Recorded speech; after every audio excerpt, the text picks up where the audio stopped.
Firstly, they are, of course, we are not dealing with the issue in a vacuum. In all Muslim societies, tendency to the emergence of some extremist groups. I don't want to call fundamentalists because religion, you have to go back to fundamentals. Fundamentalists are given a bad name because they think that it resorts to extremism. We have to deal with this. Indonesia, with all these criticism or limitations about the emergence of some extremist cells, but generally throughout history have proven that the moderate view, the ummatan wasata litakunu shuhada ala nas, the balanced community that maintains equilibrium between ilm and amal and aqal and qalb, ruhani and jasmani, spiritual material, overrides. Even in the political sphere, it is 95% Muslims. You have this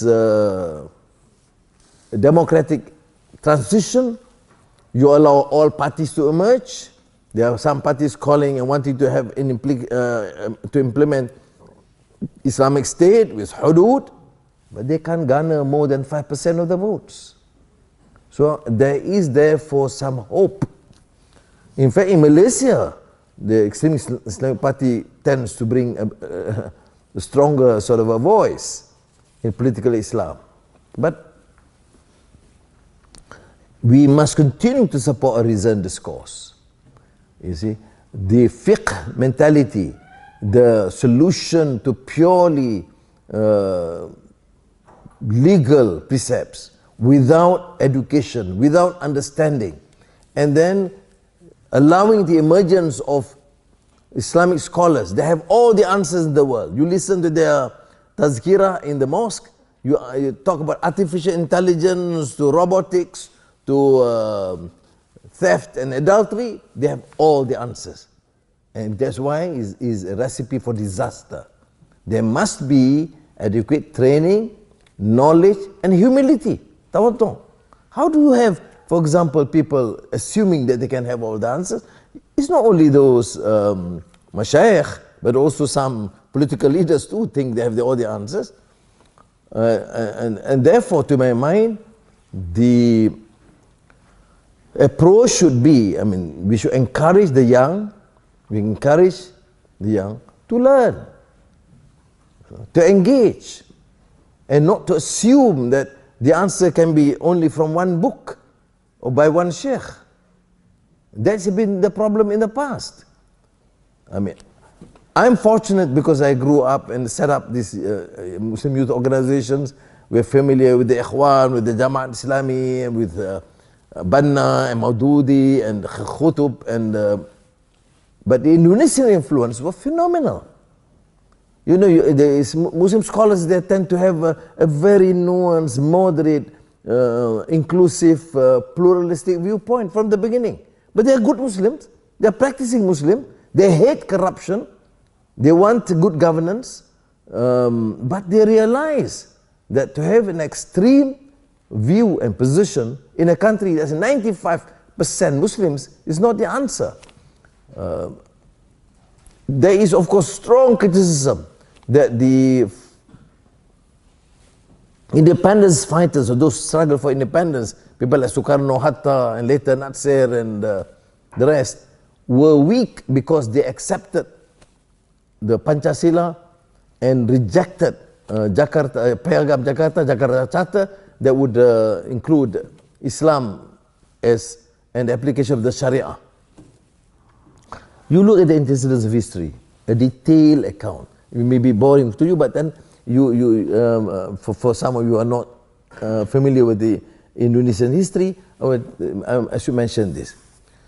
You see, because the involvement of Muslim scholars and organizations were pervasive and strong, they contributed immensely to the independence struggle. So the more nationalistic or secular leaders had to concede and sign a document to suggest that Sharia will be implemented for the Muslims, which will be 95% of the population. Having signed that by Sukarno, the first, who later became the first president, there were protests among the minority Christians, Hindus, Buddhists. Just minority. But they did not protest in the sense that they object to Islam being applied and the Sharia being applied. They just say, if that's your choice, Mr. President, allow us, we will not participate in this independence struggle, we will do it our own, we will create our own state, we will, with the understanding of the Dutch. So this was what was presented to Muhammad Hatta, the deputy president. Hatta was flabbergasted because, we cannot have independence with some provinces, the minority provinces where there are minority Christians and the majority in that province, Manado and some other provinces, not participating in the independence struggle. So it is not an issue of Sharia as such, it is an issue, what is your priority?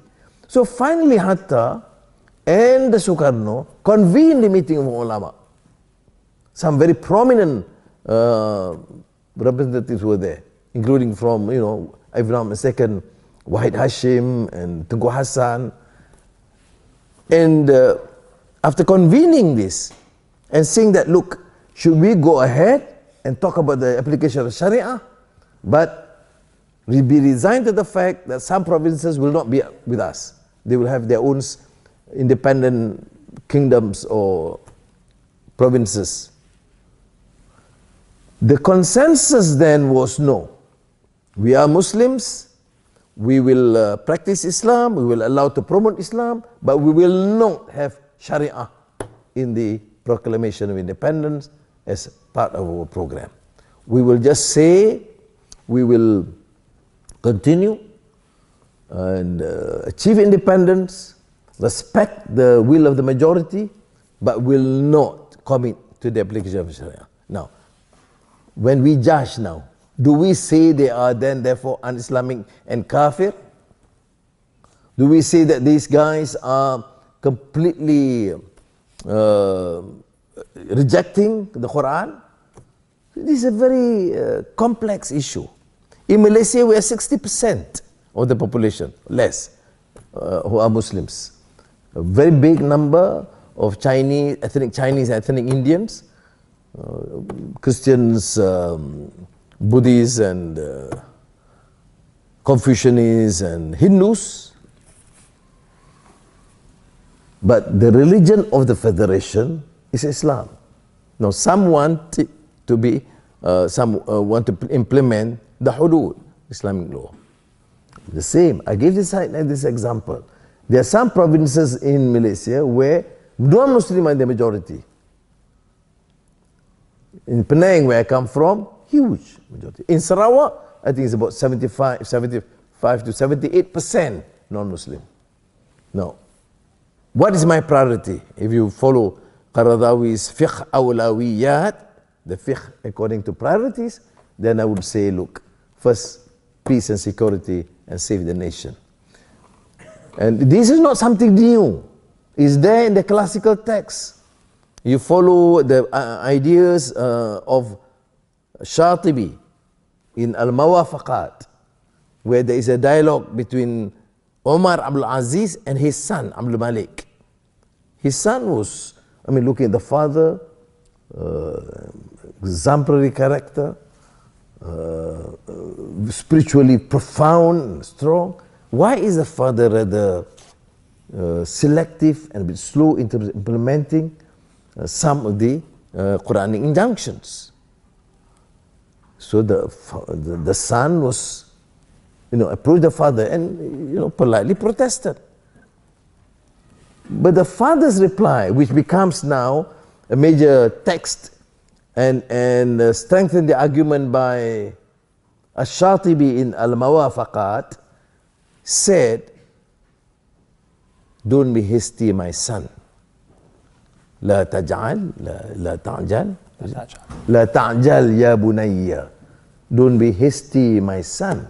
Then, of course, talks about the wisdom of doing things in stages, because your priority is peace and security of your country. We need to encourage our guys to learn and engage, because what we hear, what I hear all my youth days is that if you don't implement, وَأُولَٰئِكَ هُمُ الْكَافِرُونَ. Khalas, no discussion. You don't implement, you are placed in this category. How are you to discuss?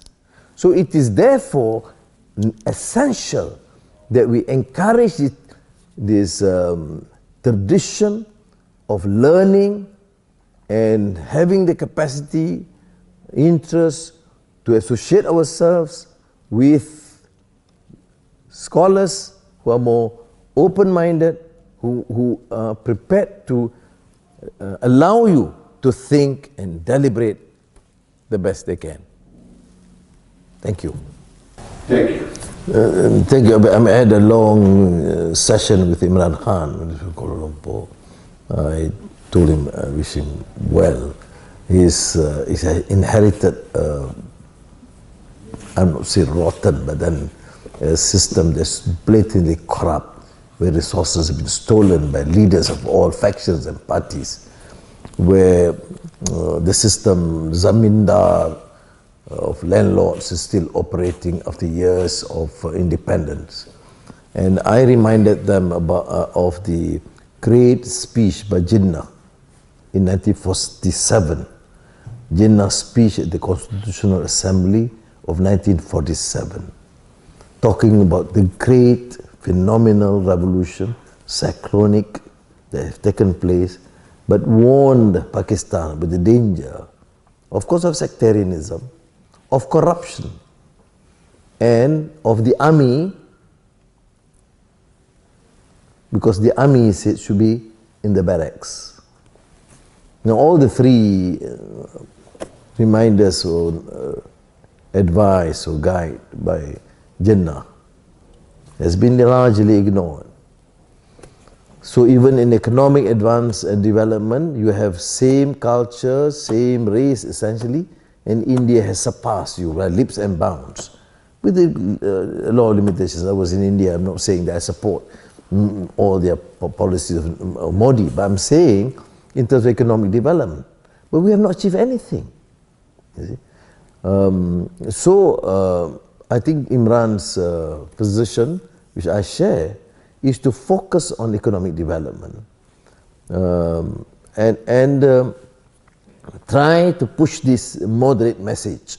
So people are cynical about moderate because most of the moderate become lackeys of the West. They are apologists, you know. To them, and the more moderate, I know in Malaysia when we fought against the former regime, they are all moderates. They all support wasatiyah, moderation. What do you mean moderation? You are blatantly corrupt. What is moderation? How do you use a Quranic term to defend corruption and oppression of your people? When your people are denied their right to express their views. When every time you express your views, frankly, you are hauled into prison or charged in court. So that does not represent the Islamic values. So I think that's why we should not be duped about these slogans. And I think, again, in Pakistan, it takes a lot of effort. I mean, really. But the forces of, I'm not saying in an arrogant manner, but extremism, the lack of knowledge, this tendency to listen to one sheikh and who can rule whether it's haram or halal or reject this or reject that. Finally, I mean, even to the extent that no right for women to be in modern schools. I mean, this is 2019. For goodness sake. I mean, you can't have that view. And there was never a view that even promoted by Prophet Muhammad sallallahu alaihi wasallam. But this is the stark reality of our society.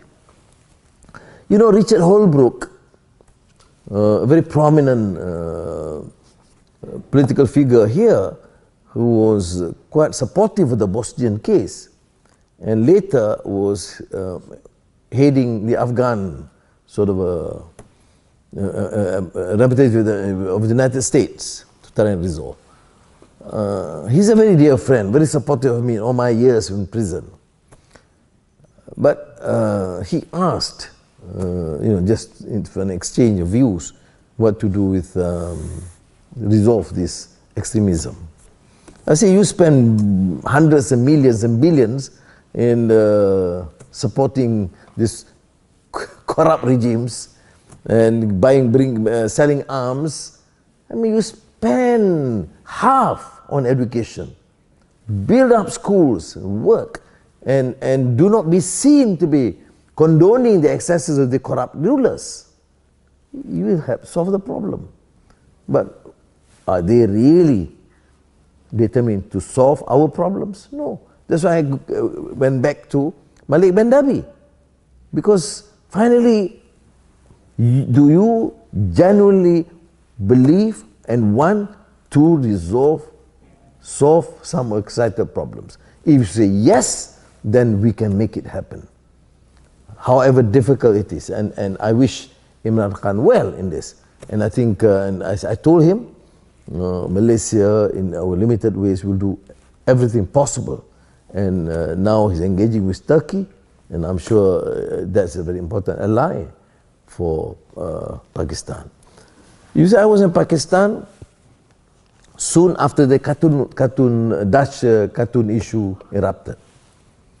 Are we supportive of that? No. I feel disgusting. It's disgusting to have the so-called liberals in the West show complete disrespect to other religions. We have never condemned. I work with many Hindus in Malaysia. If you ask me, sometimes I find it difficult to comprehend how the gods will suddenly appear on so many of these roadside. But we do not despise or condemn people for their beliefs. Now, here you have the Dutch cartoon. And I'm sure next few years you have something else. And again, some priest wanting to burn the Quran. And then every time there's one case, we go and burn our bicycles. I mean, it's just total nonsense. It's even against the maqasid of the sharia. The maqasid of the sharia, to promote peace, security, you don't protect that. So I said it in Pakistan.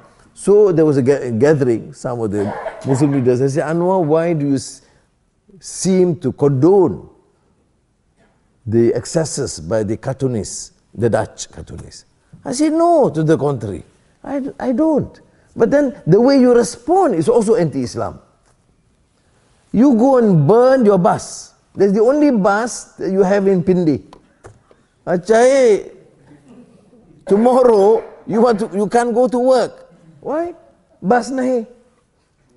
There's no bus. Okay. And the poor bus driver or the bus company has nothing to do with the cartoon, or even against the cartoon, but they suffer anonymity. Why don't we, the leaders of the Muslim world, condemn this? In fact, if you ask me, I condemn this more than the Dutch cartoon. You know why? Because you disrupt. The country is poor. These guys are poor, they can't go to work. So this is fortunate, a very depressing story anyway. But that is a stark reality. You have Salman Rushdie's satanic verses. And you go beyond that. Salman Rushdie's satanic verses was written probably a decade after his Midnight Children.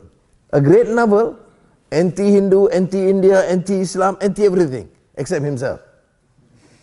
And anti-Indira Gandhi in a very ferocious manner.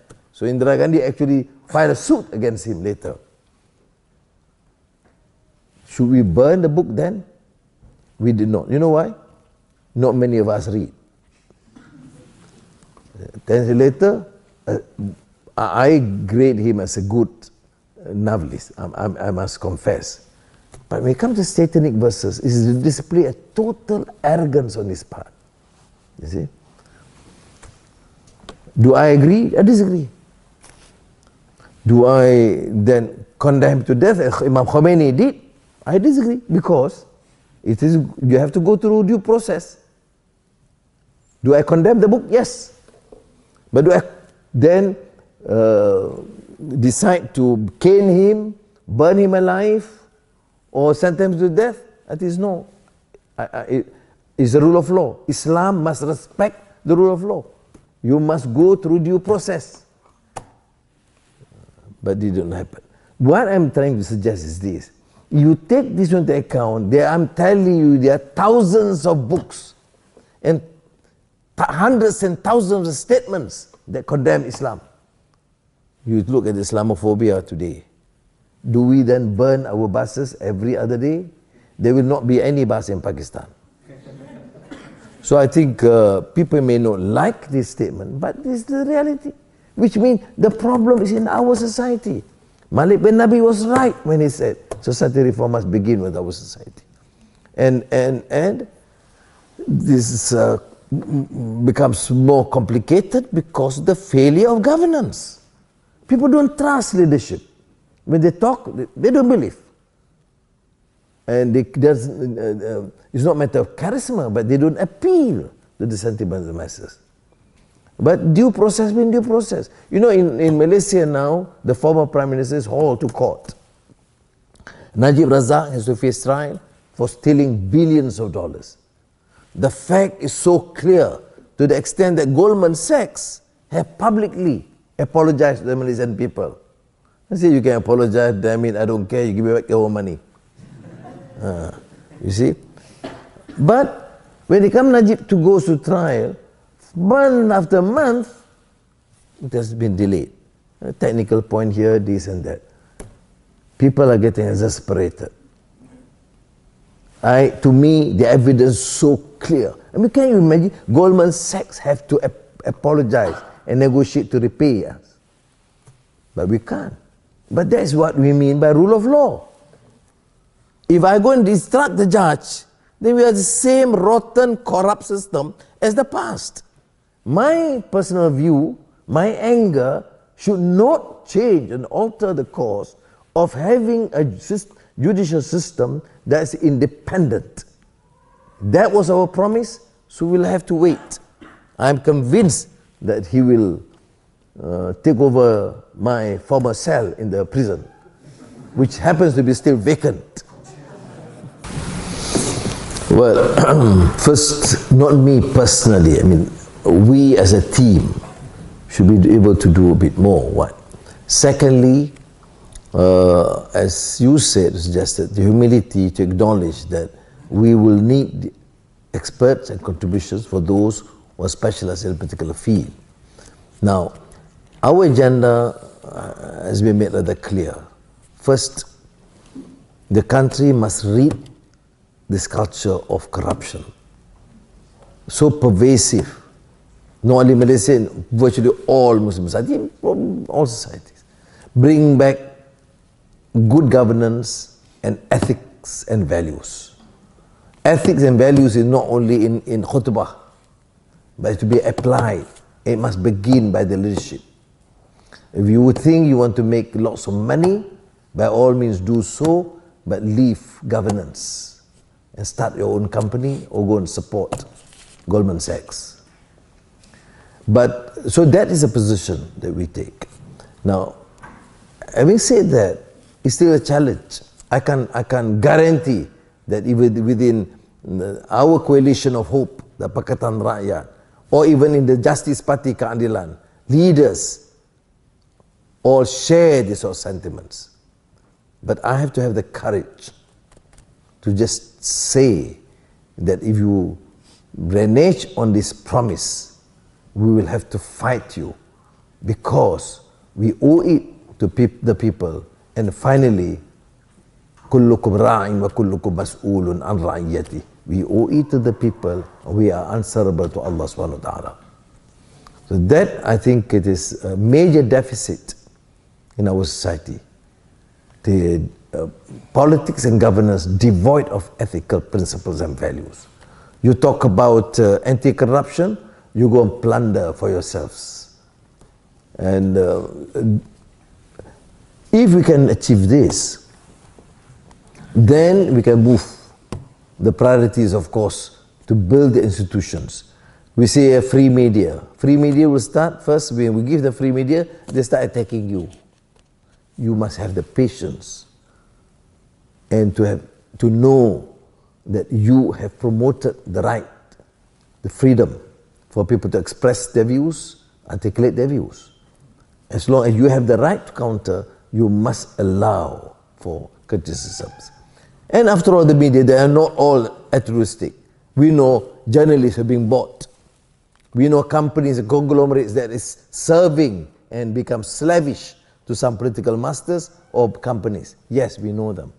But we have to understand and we have to counter their views.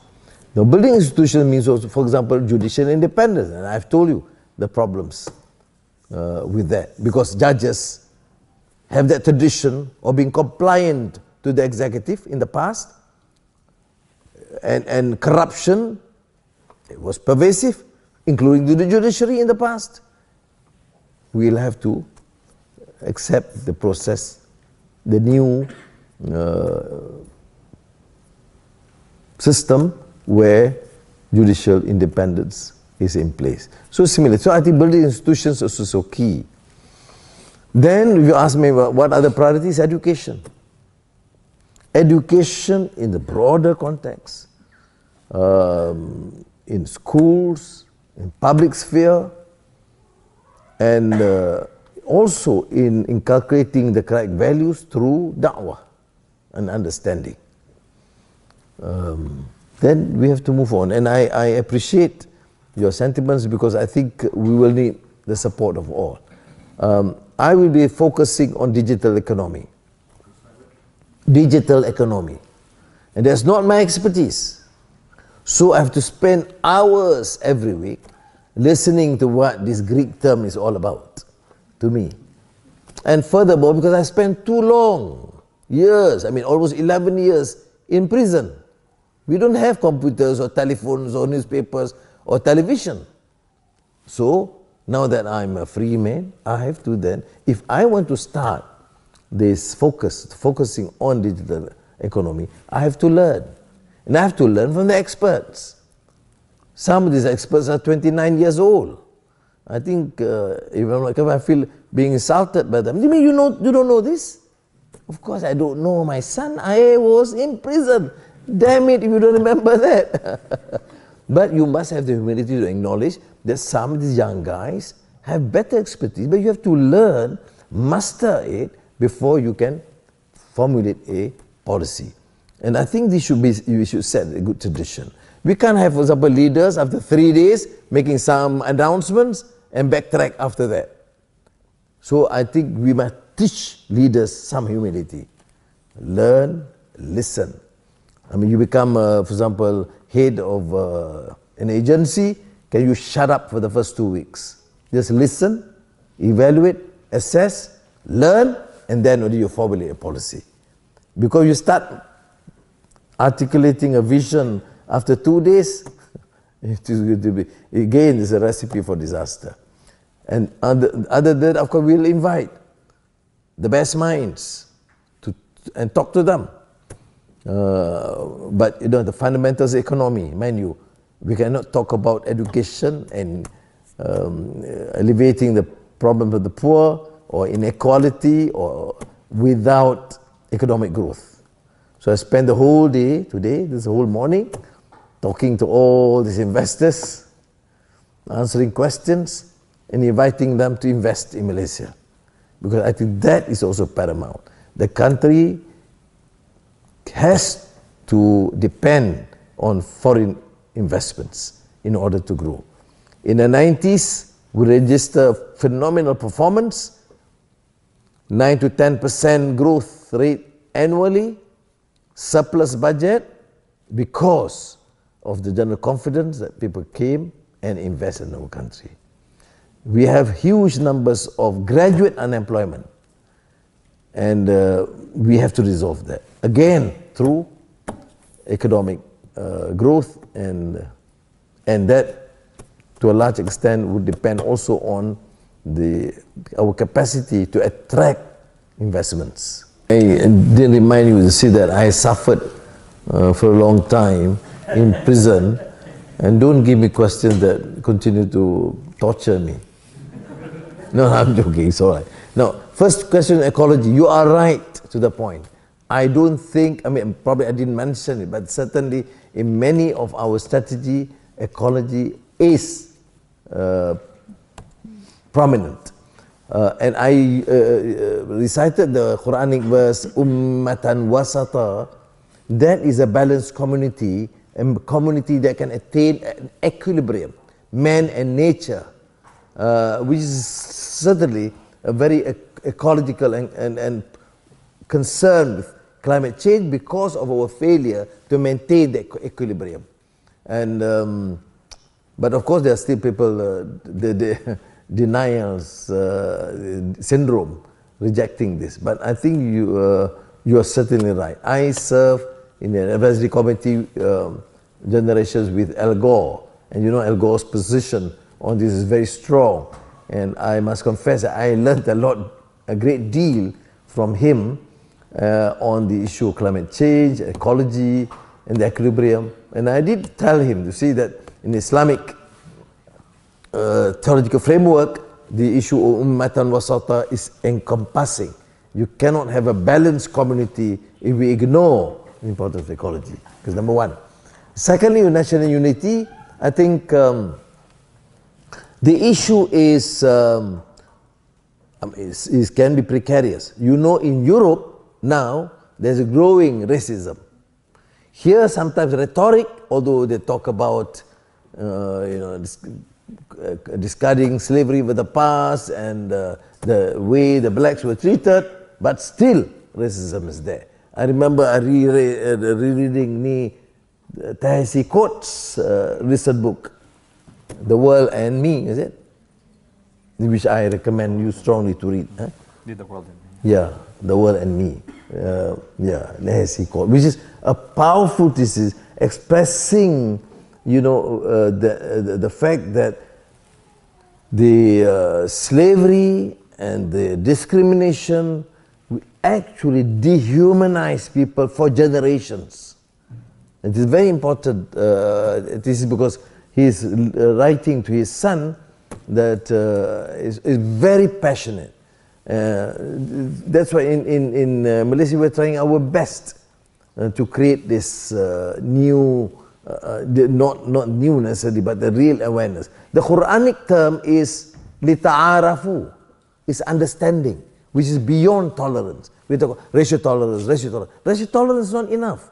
Is appreciating, is understanding the differences between tribes and communities in order you can learn from one another. We don't need to agree with one another, but we have to learn and appreciate. I mean, their values, their religions, their cultures. And I mentioned to some of the other university lectures, I said, for example, we demand that in the states they should have Islamic studies that is independent, that is fair, that is not influenced by the old colonial prejudices. But the next question, can Muslim countries also adopt the same attitude? That we learn Islam, at the same time, learn Western philosophy. We need to do that. In history, India and the Mughal produced people like Al-Biruni, who would be prepared to go to the ashram, Hindu ashram, and sit on the floor to listen to the Swamiji and understand and learn about Hinduism. But he was a devout Muslim. But that culture is lost. The moment you do that, you say, you are plural Islam, you are liberal Islam, you are not really Islamic. Now, where on earth have you heard that Islam is not pluralistic? It's not pluralism equating all religions the same, etc. No. Islam is rahmatan lil alameen. Is rahmat to whole alam.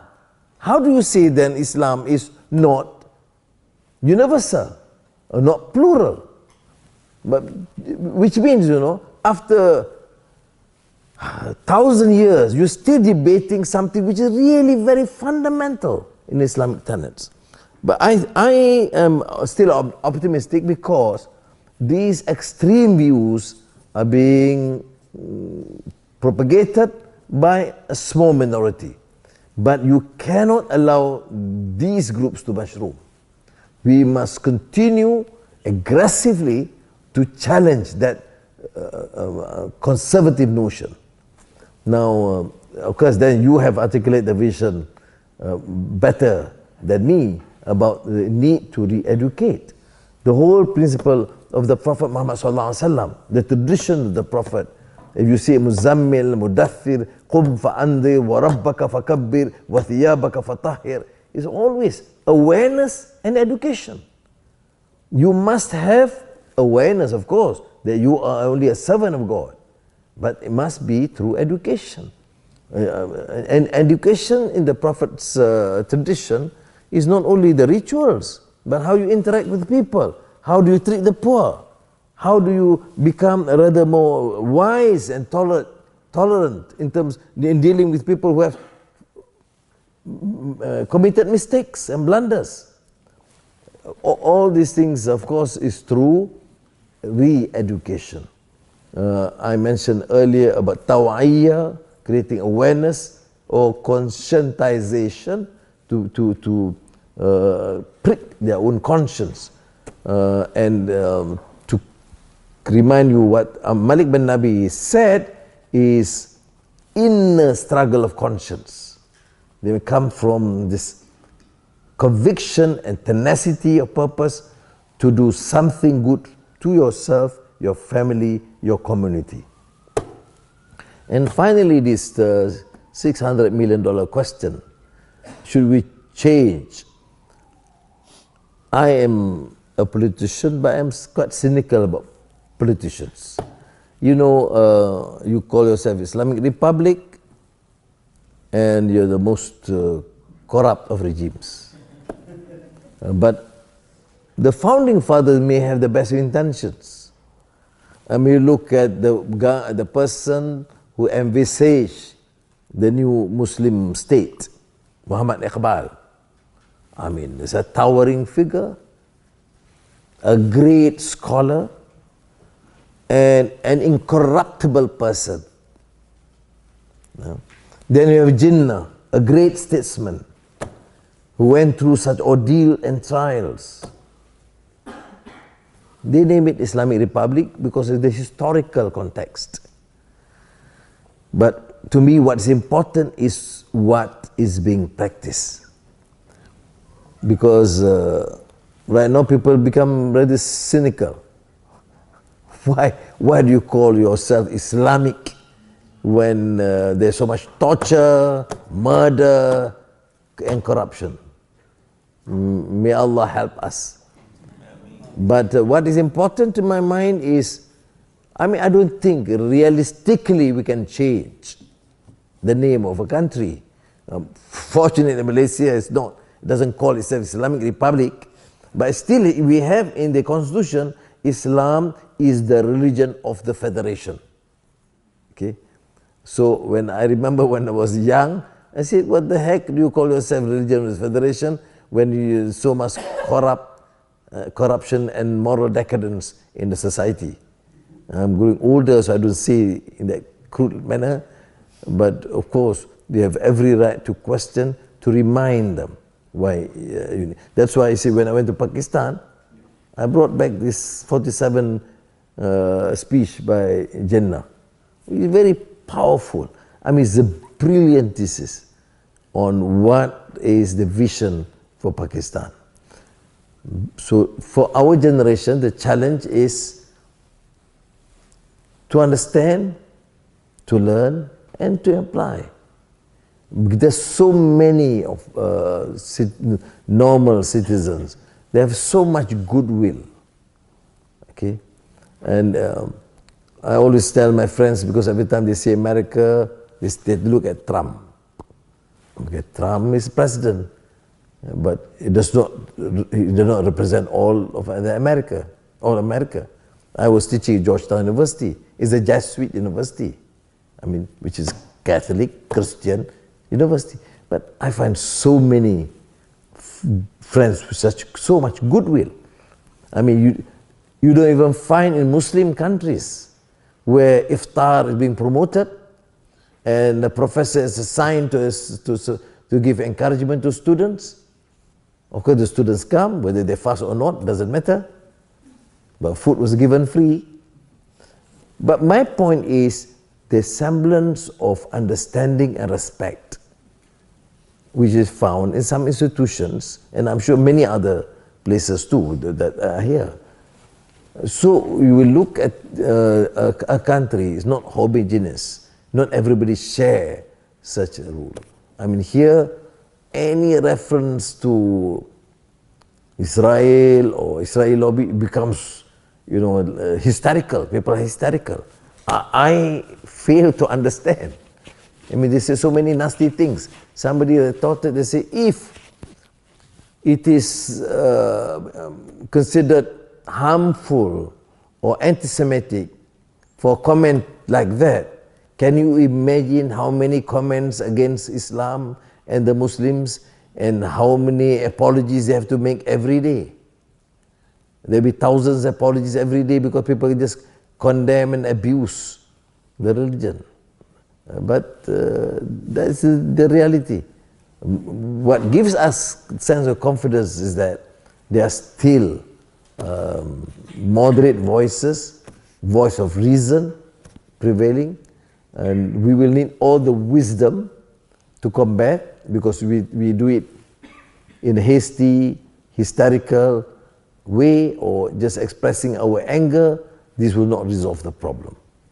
So I pray to Allah subhanahu wa ta'ala, I think the chairman has to end the session, that we benefit from this limited discourse, and inshallah the future be bright. I mean, I am very optimistic looking at the youth, Muslim youth even throughout the world. Thank you. Thank you so much.